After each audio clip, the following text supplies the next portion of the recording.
All right, welcome to another deep dive. Today, we're tackling a question that's probably crossed the mind of anyone who's, well, seen pictures of Dubai, you know, Hmm. all those glittering skyscrapers. It's a fascinating question, too. It is, it is. Can you actually call an escort in Dubai?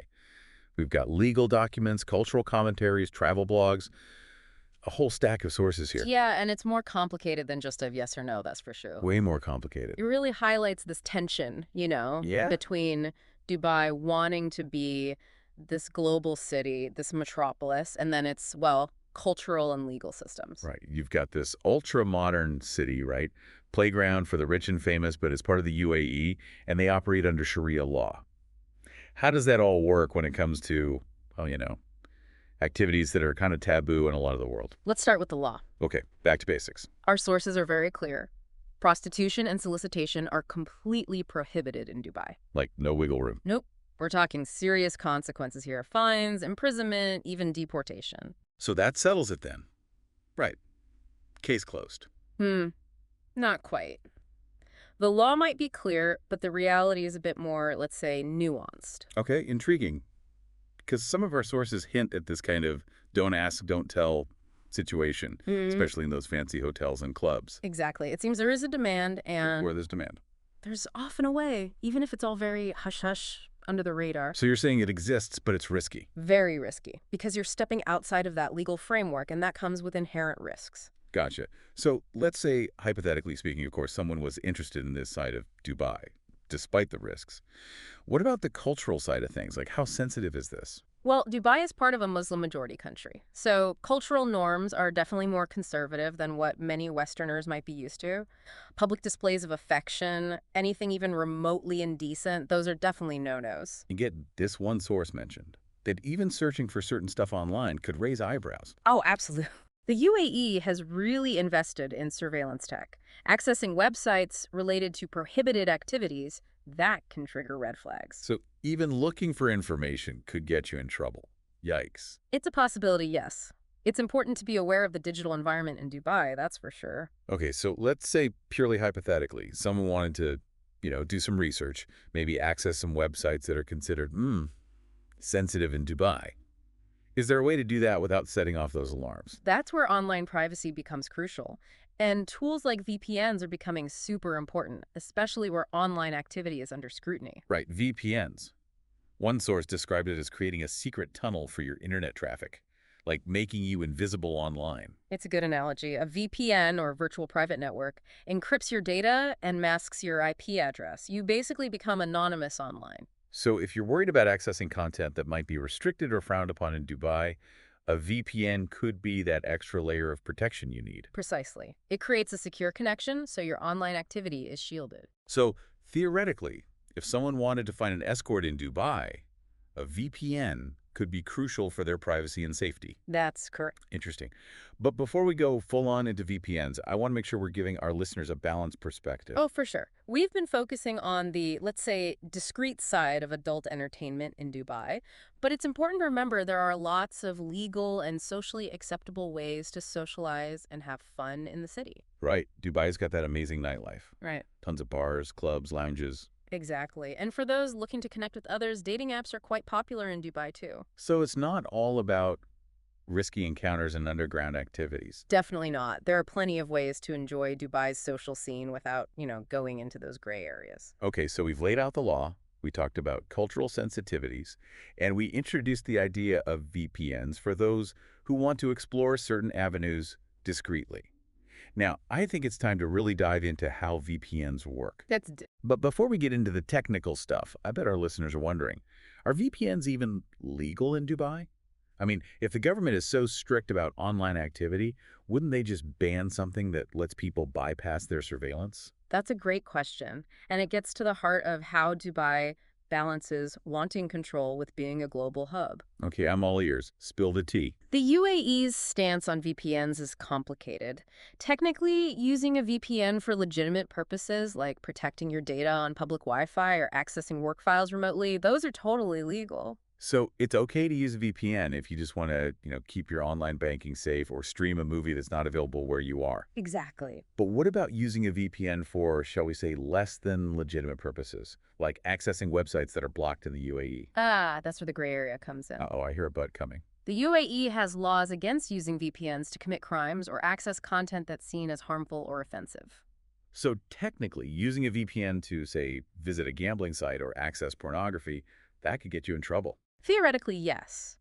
But enforcement tends to focus on activities that are a direct threat to national security or public order.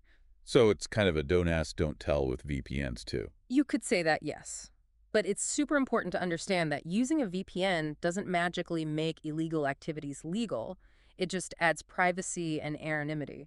Okay, that makes sense. But here's another question. If the government really wanted to, couldn't they just block all VPNs? Technically, yes. And there have been times when certain VPN providers were blocked in the UAE. So it's not a foolproof solution then. Nope. That's why choosing a reputable VPN provider is so important, one that's good at bypassing censorship and protecting your privacy. Okay, so not all VPNs are created equal. What should our listeners be looking for in a VPN if they want to, make sure their activity stays private? Great question. That brings us to our next point, how to choose a reliable and trustworthy VPN. But before we get into that, I think it's time for a quick recap. Sounds good. We've covered a lot, so let's summarize what we've learned so far. Excellent idea. Welcome back to the deep dive. Before the recap, we were talking about VPNs. Right, those secret tunnels for your internet traffic. Yeah. We left off with a big question for our listeners. How do you choose a VPN that's really going to keep your activity private, especially if you're, hypothetically looking into that escort scene in Dubai? The first thing to look at is jurisdiction. Where is the VPN company based? So it matters where they're located. It does. Ideally, you want a provider that's not in a country with strict data retention laws or, a history of government surveillance. So we want a VPN company that's not going to spill the beans if the authorities come knocking. Exactly. You want one that really prioritizes user privacy and has a clear no logs policy, meaning they don't keep records of what you do online. So even if someone forces them to hand over data, there's nothing to give. Gotcha, that makes sense. Jurisdiction and a no logs policy. What else? Encryption strength is important. A strong VPN will use military-grade encryption. Whoa, military grade. Is that like super serious? It is. It makes your data virtually unreadable if anyone tries to intercept it. So even if someone hacks into the VPN tunnel, they can't make sense of the data. It's just gibberish. Exactly. Think of it like an unbreakable safe for your data. Okay, that's reassuring, especially for someone who's hypothetically trying to access sensitive info in Dubai. What else is there? Well, there's something called a kill switch. It automatically disconnects your internet if the VPN connection drops. Oh, so your real IP address doesn't get exposed. Smart. Right, like a backup safety net. And some VPNs have extra features like ad blocking or malware protection, just good for overall security online. Okay, so we've got jurisdiction, no logs policy, strong encryption, a kill switch. Anything else? It sounds like picking a VPN is kind of a big deal. It is. And of course, you want one that's easy to use, reliable, and fast. Right, no point in all those fancy security features if the VPN is so slow you can't even load a web page. Exactly. That's why doing your research, reading reviews before you choose a provider is essential. Speaking of reviews, one of our sources actually recommends a specific VPN, NordVPN. They say it's got everything: security, privacy, good performance. They even put a link in the description for our listeners to check it out. While we can't endorse any particular provider, going for a reputable VPN with a good track record is always a good idea. Okay, good point. So let's say our listener, who is, again, purely hypothetically interested in that Dubai escort scene, has picked a solid VPN and is feeling good about their online privacy. What next? Well, even with a VPN, I gotta stress, discretion is key. Right. It's not a free pass to do whatever you want. Exactly. The UAE still has those strict laws against prostitution and solicitation.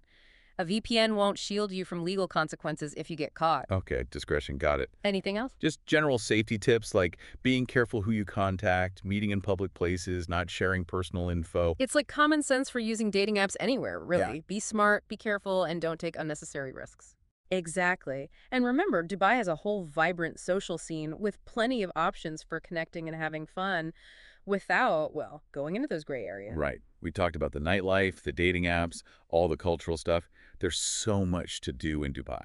Precisely. So to sum it up, If you're really set on exploring that escort scene in Dubai, a VPN can be a big help for privacy and protection. But it doesn't mean you can throw all caution out the window.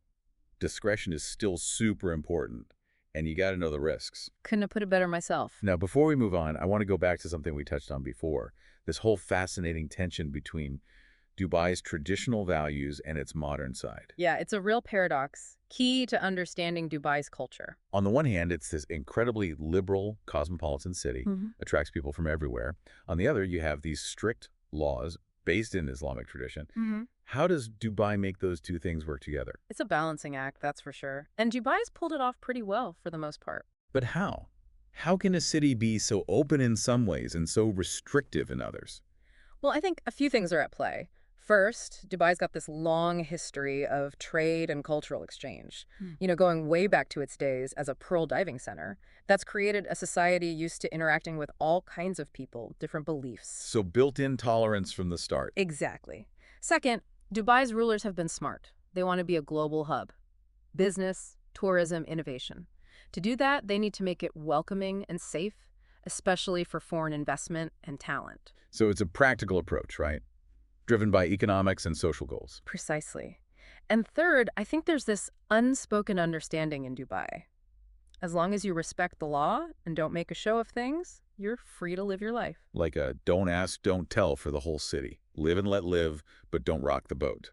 In a way, yes. But, that tolerance has limits. Right, certain things like prostitution or public displays of affection, those are still big no-nos, even if they're okay in other parts of the world. Exactly. That's where the clash between tradition and modernity is most obvious. It's fascinating. It's like Dubai is always trying to find that balance. Being a global city, embracing diversity, but also holding on to its traditional values. And that's what makes it so interesting and complex. Okay, so we've covered the legal side, VPNs, the cultural stuff that shapes Dubai's approach to all this. Let's bring it back to our listener, some practical advice. Great idea. Give them the knowledge to make good decisions, navigate all this safely and responsibly. Right, so key takeaways for our listener who's hypothetically interested in that Dubai escort scene. Okay, let's break it down. Hit me with point number one. First, know the law. Prostitution is illegal, serious consequences. A VPN might help online, but it won't protect you if you're caught. Point number two. Cultural sensitivity is a must. Dubai is a Muslim-majority country, conservative norms. Discretion is key, even in private. Three. Safety first. Be careful who you contact, meet in public places, don't share too much personal info, basic stuff. And lastly, number four. Remember, Dubai has so much more to offer than just that adult entertainment scene. Go explore the nightlife, the culture, the social scene. You might be surprised. Solid advice. Yeah. Okay, I think we've hit the main points, but before we wrap up, I want to leave our listener with a little something to think about. Love a good parting thought. What you got? Well, we've talked a lot about the risks, the need for being discreet. But there's another side to this that I find interesting. Technology. How it shapes the way we see things and experience the world. Ooh, interesting take. How so? Well, the internet makes it so easy to get information, connect with people anywhere. But it also creates new challenges, especially somewhere like Dubai, where the government wants to control that flow of information. Right. Openness versus control, always a battle. Exactly. VPNs are kind of stuck in the middle. They can help you get around censorship, protect your privacy, but they can also be used for shady stuff. True.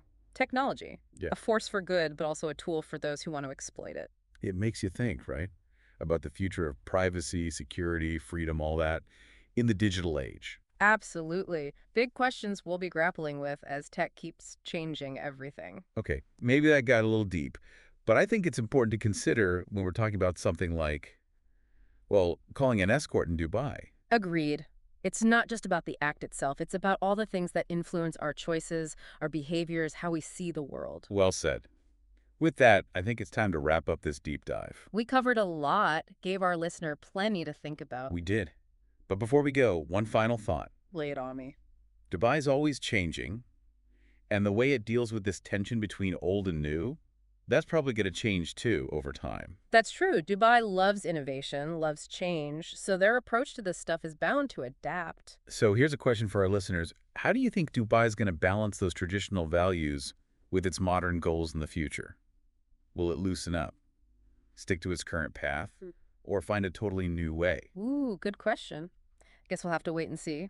But keep your eyes on Dubai, folks. It's always pushing boundaries, defying expectations. Well said.